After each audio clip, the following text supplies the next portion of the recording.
Good evening. My name is Anwar Muhaymin, and I am a religious leader here in Philadelphia, Pennsylvania.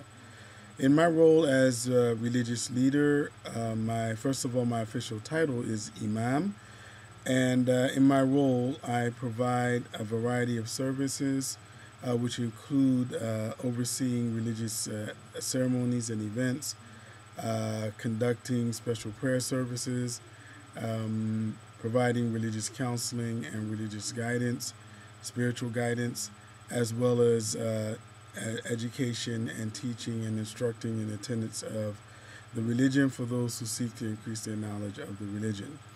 This evening, I've been asked to say a few words about the basic idea of the hereafter and how Muslims view the hereafter and what are some of our dominant beliefs.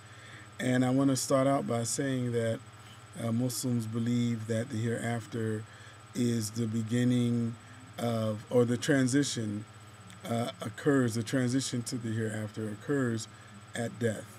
And so life in this world is to be lived with the understanding that it's temporal and not permanent.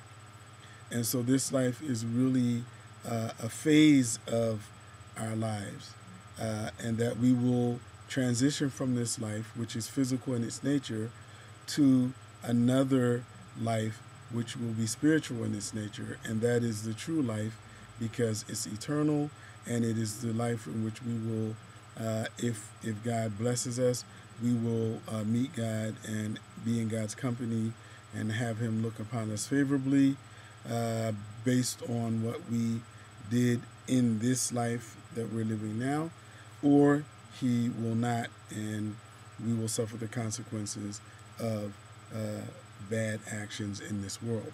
The basic idea of life in this world is that from the perspective of the Quran, this life is meant to be lived in the service of God, with the idea that if we commit good deeds, and these good deeds are exceed our sins and our bad deeds, then we will enjoy salvation, forgiveness. God will pardon us. God will reward us, and God will ultimately we will enjoy the pleasure of God. And the opposite is true. If our bad deeds outweigh our good deeds, then we will suffer the consequences of that.